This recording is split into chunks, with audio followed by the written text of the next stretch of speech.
Welcome to the Poetry Fix on Radio Free Hillsdale 101.7 FM. I'm your host, Erika Kyba, bringing you your weekly fix of poetry from across time.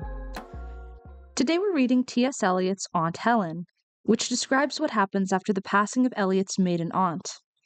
In some ways, this story is about the Ecclesiastes-level futility of earthly affairs, since many things that seem very important to us in the day-to-day come to nothing when we're dead. For example, we learn that Miss Helen Slingsby lived in a small house near a fashionable square, cared for by servants to the number of 4. This is a very wealthy, comfortable lifestyle, one that would probably be seen as desirable for an heiress of the time. But eventually the shutters are drawn, her parrot dies, and her household servants turn to disorder after she is gone. As Eliot mentions in line 10, Aunt Helen's Dresden clock continues to tick on. The fact that she owns a Dresden clock suggests precision and wealth. This is a woman that has the best of things and that arranges her life exactly as she would like it. But as much control as she has over her own life, she cannot escape the steady march of time. You could also interpret the poem as being about the hole left by the last generation. After all, Eliot's poetry often reflects on his own generation being lost and longs for an older age, one in which the world made sense and moral norms were stable. In Aunt Helen, we can clearly see that our protagonist's passing causes her servants to fall into impropriety.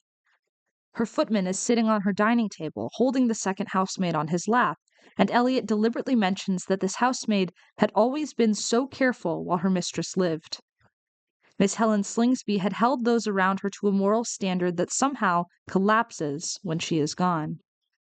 Eliot also describes silence at Aunt Helen's end of the street when she is gone, and one imagines the well-meaning chatter and advice of an older generation slowly coming to a halt. Aunt Helen was able to preserve a certain moral standard while she was alive that suddenly no one is left to pass on. And then there's the interpretation that Aunt Helen has failed to create a meaningful legacy. All we learn is that her dogs were handsomely provided for, and as mentioned before, the people she presided over in life were very quick to abandon her standards of behavior.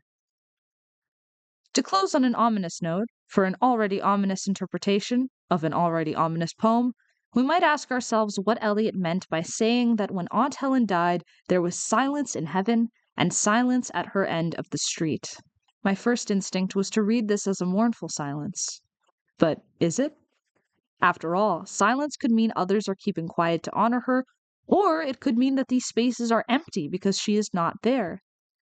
The character of Aunt Helen is not present at her end of the street, nor in heaven.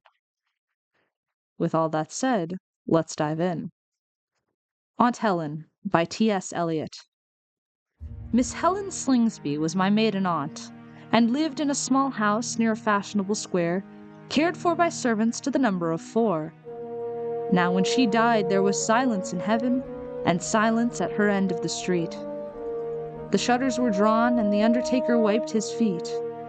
He was aware that this sort of thing had occurred before. The dogs were handsomely provided for, but shortly afterwards the parrot died, too. The Dresden clock continued ticking on the mantelpiece, and the footman sat upon the dining table holding the second housemaid on his knees, who had always been so careful while her mistress lived. You've been listening to The Poetry Fix with Erika Kyba. If you enjoyed this episode, consider following The Poetry Fix on Spotify, YouTube, or Apple Podcasts. And if you have any poems you want to see in a future episode, email your suggestions to thepoetryfix@gmail.com. Join me next week and we'll be reading Robert W. Service's The Ballad of Blasphemous Bill.